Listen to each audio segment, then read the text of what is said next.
신앙의 한계를 보면서 오히려 한계가 없으신 완전하신 하나님만 찬양하라가 이제 13장의 내용이었습니다.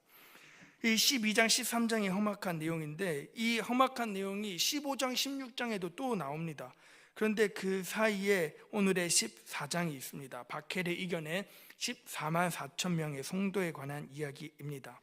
14만 4천 명은 7장에서도 나옵니다. 7장에서도 한창 이제 무서운 얘기 나오다가 7장에 14만 4천 명 성도들의 이야기가 나오고 또 한창 무서운 얘기 나오다가 14장에 이제 또 하나님의 마지막 때에 승리하는 이 성도들의 이야기가 나옵니다. 마치 이 요한계시록 중간중간에 우리가 어렵다, 힘들다, 괴롭다 할 때쯤 한 번씩 이렇게 하나님의 말씀으로 이 승리하는 성도들을 보여주는 것 같습니다. 그래서 이게 마치 우리의 목적지를 알려주는 것 같습니다. 우리가 지금 가야 되는 목적지는 지금의 힘듦과 이 땅에서의 지금 괴로움이 아니라 지금 우리의 목적지는 14만 4천 명, 지금 우리가 지금 힘들고 어렵고 고난받는 것은 중간 단계 과정에 불과하고 우리가 포기하지 말고 이 믿음의 여정을 끝까지 지켜라 라고 말하는 것 같습니다.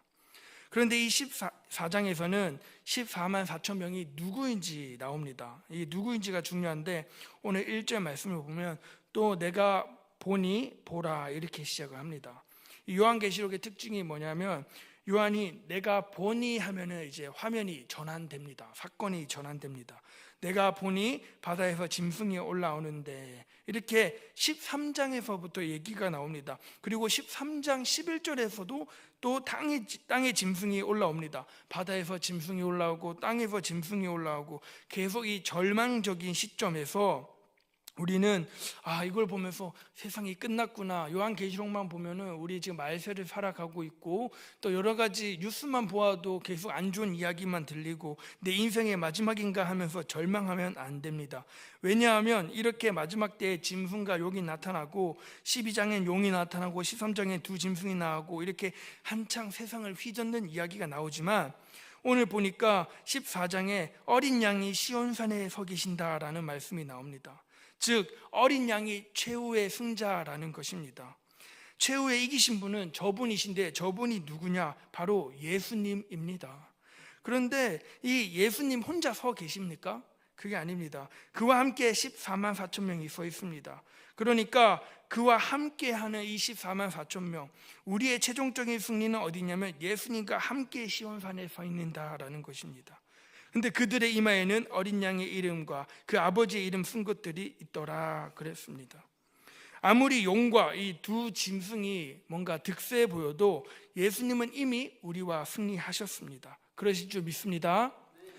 예수님이 지금 승리를 누리고 계신데 혼자 누리고 계신 게 아니라 우리와 함께 누리고 계십니다. 이 얘기가 왜 지금 이 어린 양의 이름, 아버지의 이름 쓴 것이 이마에 나오냐면 13장, 앞장 13장 제일 끝절에 666인이라고 끝났습니다.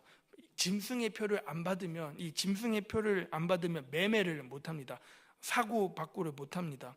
이거 없으면 살 수가 없습니다. 일상생활을 못 하고요. 짐승의 표를 안 받으면 죽습니다.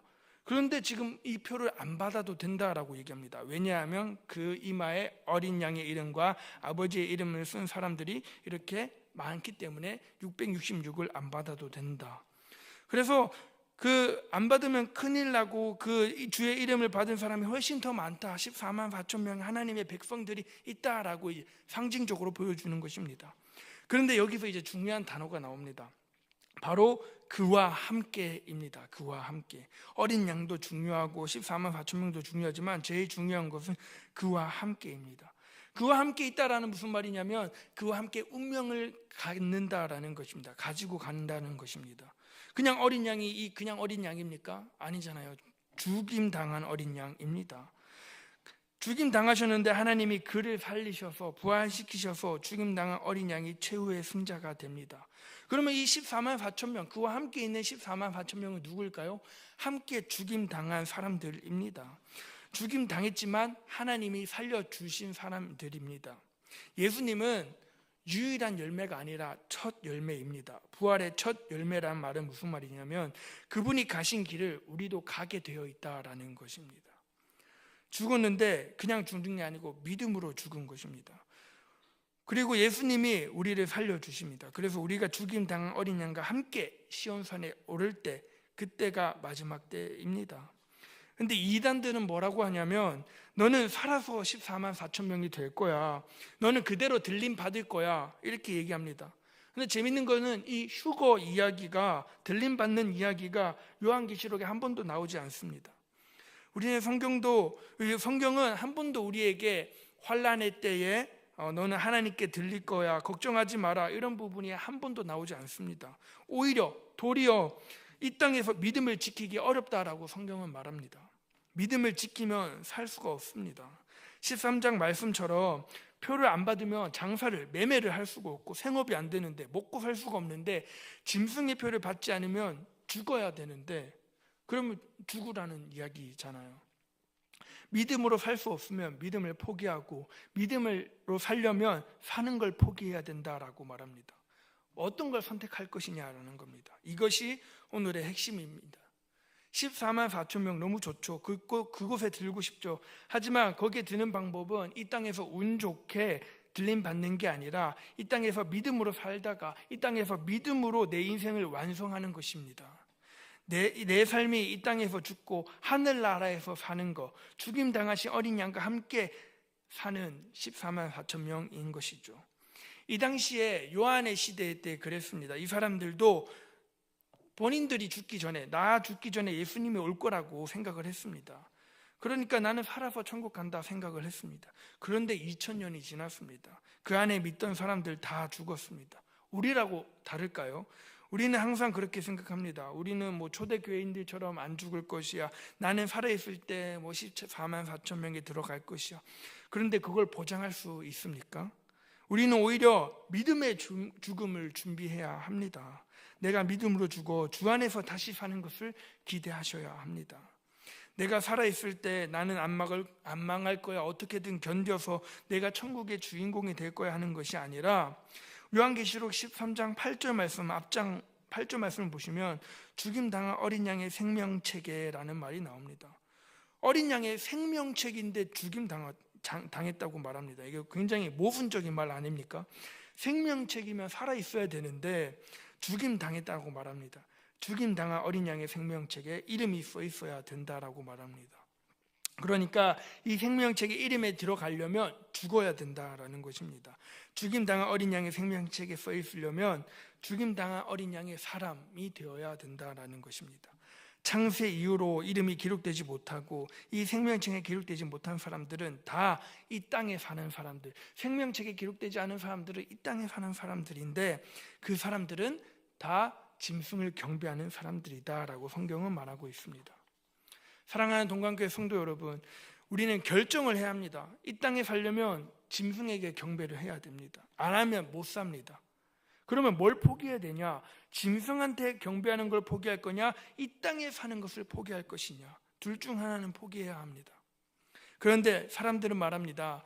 이 땅에서의 짐승에게 경배 안 하면 되지, 그런데도 살 길이 있을 거야 합니다. 이 땅에서 어찌 내가 살 수 있는 길이 있고, 짐승도 안 섬길 수도 있고, 그러니까 하나님도 잘 섬기고 세상에서도 어찌 잘 살 수 있을 것이다, 이런 길이 있을 것이다 라고 말합니다. 하지만 이 요한계시록에서는 그런 일이 없다라고 말합니다. 13장 9절 10절에도 누구든지 귀가 있거든 들을지어다. 이 짐승의 시대에 누구든지 귀가 있다면 듣는다라는 것입니다. 우리가 생각하면 이 짐승한테 경배하지 않고도 살 수 있는 길이 있다고 말을 하는데, 그런 길이 있다면 우리한테도 알려주고 하면 좋은데 성경은 그렇게 말씀하고 있지 않습니다. 이렇게 성경은 말합니다. 사로잡힐 자는 사로잡혀 갈 것이요, 칼에 죽을 자는 마땅히 칼에 죽을 것이니. 그러니까 사로잡히는 사람도 있고 칼에 죽는 사람도 있고, 끝입니다. 없습니다. 그리고 운 좋게 살아남아서 짐승에 숭배 안 하는 사람이 있을 것이다 라고가 아니라, 끝에는 성도들의 인내와 믿음이 여기 있느니라, 이렇게 말씀이 끝납니다. 즉 성도들의 믿음과 인내와 믿음은 왜 필요한가 하면, 사로잡혀 갔을 때 인내와 믿음이 필요하고, 칼로 죽을 때 필요하고, 또 귀 있는 사람들은 들을지어다, 귀 있는 사람들은 믿음과 인내가 필요한 것입니다. 그러니까 믿음을 지키든지 아니면은 사로잡히든지 칼로 죽든지 그 외의 선택은 없는 것입니다. 바로 이 사람들이 시온산에서 예수님과 함께 서 죽임당한 어린 양과 함께 서 있는 14만 4천 명이 바로 이 사람들입니다. 그러니까 우리는 오늘 결정을 해야 합니다. 14만 4천 명을 포기하든지 아니면 이 땅의 삶을 포기하든지 둘 중에 하나를 포기해야 합니다. 내가 이 땅에서 오래 살고 장수하고 이 땅에서 어떻게든 성공하고 다 누리고 14만 4천 명에 들어가겠다, 그 길은 없습니다. 마지막 때 우리가 해야 될 일은 바로 영적인 양자택일을 해야 합니다. 이 영적인 양자택일 외에는 길이 없는데 뭐냐면 짐승의 표를 받을지 아니면 어린 양의 인을 받을지.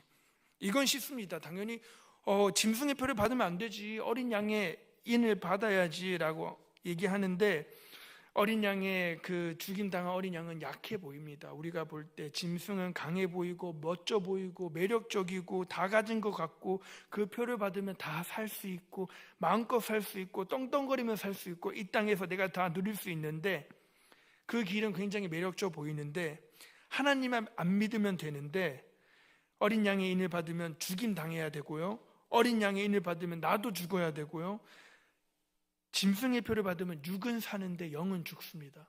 하지만 어린 양은 영은 살지만 육은 죽습니다.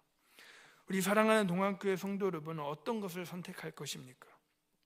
오늘날 우리가 정말 이 양자택일에 서 있다라는 것입니다. 뉴스를 요즘에 엄청 섬뜩한 이야기들 많이 나오지 않습니까? 우리가 지금 마지막 때는 나중이 아니라 지금입니다. 언젠가 오는 결단이 아니라 지금 결단하셔야 합니다. 짐승의 표를 받고 이 땅에서 떵떵거리며 살 것이냐, 아니면 어린 양의 인을 받고 이 땅에서의 삶을 포기하고 하늘나라에서 더 아름다운 삶을, 완전한 삶을 소유할 것인가. 그것이 요한계시록이 우리에게 던지는 메시지입니다. 오늘 14장 4절에는, 후반절에는 이 표현이 나옵니다. 이 사람들이라는 표현이 나오는데, 이 사람들이 누구냐? 이 14만 4천 명인데 속량함을 받았다라는 것입니다. 속량함. 다른 말씀도 다 중요하지만 이 14장 4절에 속량함을 받았다는 게 제일 중요한데, 왜 중요하냐면 속량함을 받았다, 헬라어로 아고라조라는 단어입니다. 아고라조. 아고라가 시장이라는 단어인데 아고라조, 사다, 구입하다라는 뜻입니다. 즉 시장에서 돈 주고 사오는 거, 속량, 다른 말로 구속, 아고라조. 우리는 우리의 인생을 포기했습니다. 우리는 우리의 인생의 주인이 아니라는 것입니다. 왜냐하면 나는 나를 살 수 없으니까, 우리는 죄인이니까 나를 죄에서 건져낼 수 없기 때문에 내 자신이, 나를 누가 값을 지불해 주셨어요. 나는 내가 더 이상 주인이 아닙니다. 그럼 누가 날 사셨을까? 누가 날 아고라조 했을까? 바로 예수님, 십자가의 보혈의 피로, 어린 양이 십자가의 보혈의 피로 나를 아고라조 했기 때문에 이제 나는 내 것이 아닙니다. 갈라디아서 2장 20절에 이런 말씀이 있습니다. 내가 그리스도와 함께 십자가에 못 박혔나니 그런즉 이제는 내가 사는 것이 아니요 오직 내 안에 그리스도께서 사시는 것이라. 이제 내가 육체 안에서 가운데 사는 것은 나를 사랑하사 나를 위하여 자기 자신을 버리신 하나님의 아들을 믿는 믿음 안에서 사는 것이라. 아멘. 이제 우리는 그리스도와 함께 십자가에 못 박혔기 때문에 우리가 하나님이 되어서는 안 되고요, 우리 나 자신이 우상이 되어서는 안 되고, 나를 위해서 자기 자신을 버리신 그 하나님의 아들을 믿는 믿음 안에서 사는 것입니다. 그래서 나는 주님 것입니다. 이게 왜 중요하냐면 13장 마지막 절에 이렇게 끝냅니다.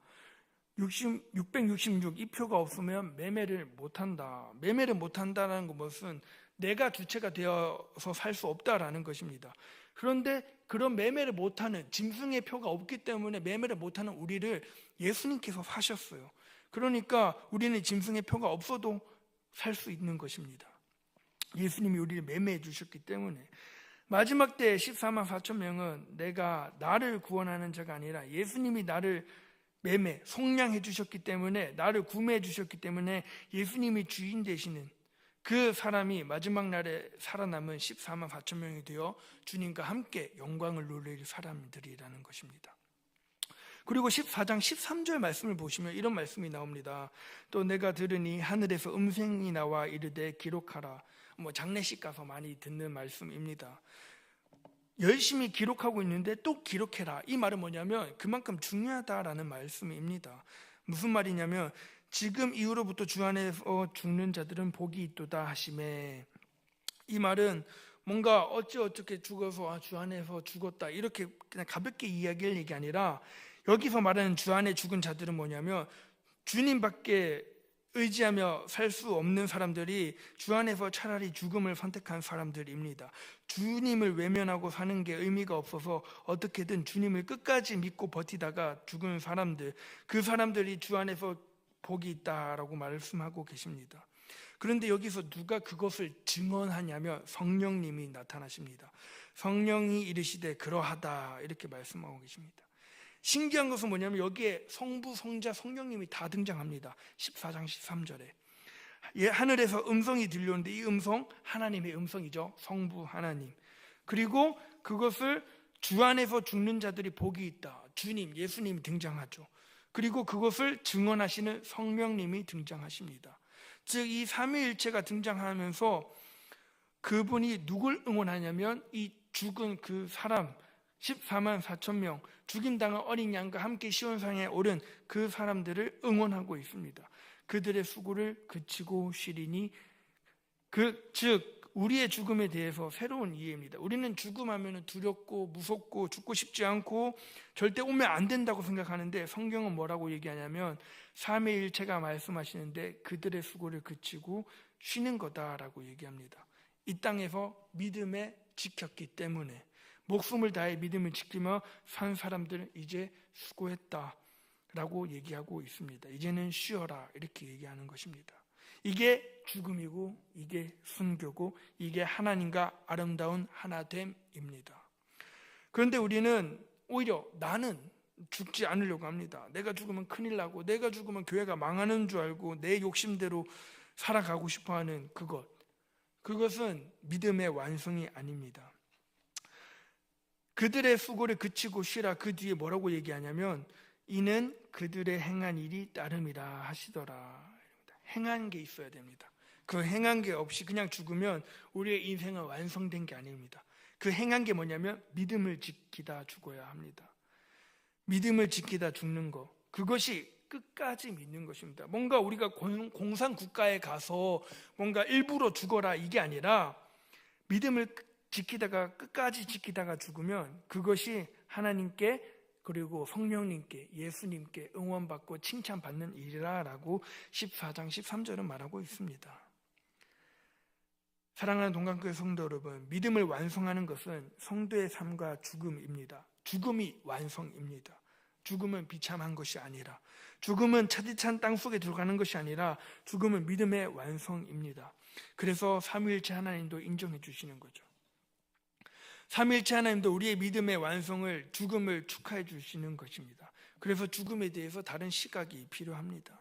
그래서 우리는 지금 결정해야 합니다. 하나님을 믿고 그분 안에서 죽느냐, 아니면 세상을 따르고 그 안에 사는 것이냐, 둘 중 하나를 고르셔야 합니다.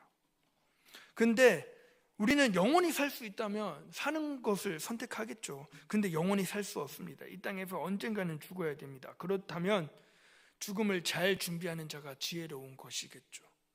영원히 살 수 없다면, 한 번밖에 죽을 수 없다면 믿음으로 죽을 것이냐, 아니면 하나님을 배반하고 짐승의 표를 받고 죽을 것이냐라는 것입니다.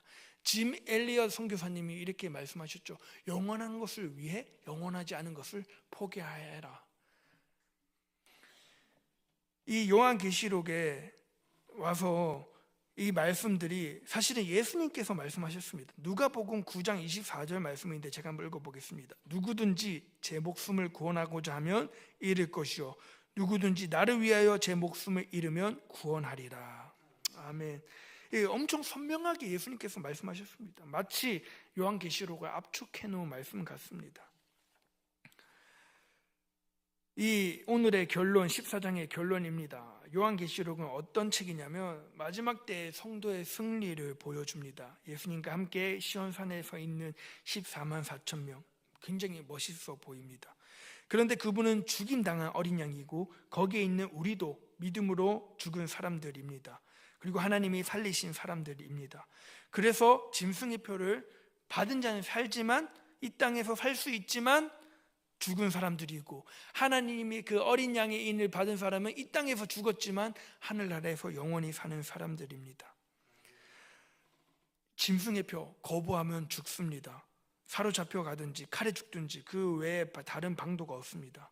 하지만 어린 양의 이름을 받습니다. 우리가 우리 이마에 어린 양의 이름과 하나님의 이름표를 새깁니다. 우리는 어린 양의 자녀로 살 것이냐, 짐승의 표로 살 것이냐 결정해야 합니다. 물론 믿음 만사형통 아닙니다. 믿으면 환난 겪지 않는다 아닙니다. 오히려 믿음을 지키기 어렵고 좁은 길로 가야 되고, 우리가 괴로워질 수도 있고, 복음 전도하는 것도 우리가 무시당할 수 있습니다. 하지만 이 인내와 믿음으로 얻는 구원은, 우리가 사로잡혀가고 칼에 죽고 또는 우리가 멸시와 천대를 받을 수 있지만, 이 인내와 믿음으로 얻는 구원은 하나님께 인정을 받고 삼위일체께 인정받고 칭찬받고, 이제는 쉬어라라고, 수고했다라고 칭찬받을 마땅한 이야기라는 것입니다. 구원이 다른 것이 아닙니다. 이 성부, 성자, 성령 삼위일체 하나님이 우리의 삶과 죽음을 인정해 주시고 그 길이 지금 우리 눈앞에 있다라는 것입니다. 그래서 동관교회 성도 여러분, 끝까지 믿음을 지키는 것이 우리의 삶의 여정일 줄 믿습니다. 끝까지 믿음을 지켜야 합니다. 일부러 목숨을 내놓고 일부러 죽으라는 것이 아니라 끝까지 믿음으로 사시길 바랍니다.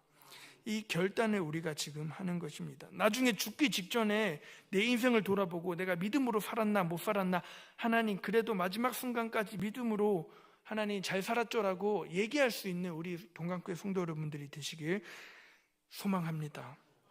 우리 이 시간 함께 기도했으면 좋겠습니다. 하나님, 그렇습니다. 우리가 지금 이 땅에서 잘 살고 우리가 이 땅에서 복되게 사는 것도 중요하지만 우리가 믿음 안에서 온전하게 하나님 안에서 죽기를 원합니다.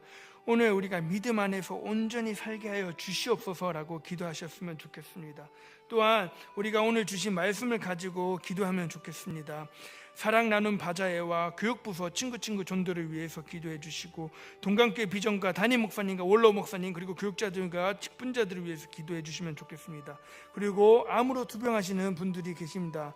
우리 이분들을 위해서 이름을 한 사람 한 사람 불러가며 기도해 주시면 감사하겠습니다. 문옥자 권사님, 김수원 집사님, 김주희 집사님, 최교식 성도님, 박혜인자 집사님, 박성수 집사님, 이주영 집사님, 임종숙 집사님, 서양조 집사님, 박태신 안수 집사님, 이종호 성도님을 위해서 기도해 주시면 감사하겠습니다. 그리고 나라와 민족을 위해서, 선교사님들을 위해서 우리 자신들의 기도 제목을 붙잡고 기도하겠습니다. 우리 주여 크게 한번 부르짖고 기도하신 후에 자유로이 돌아가시겠습니다.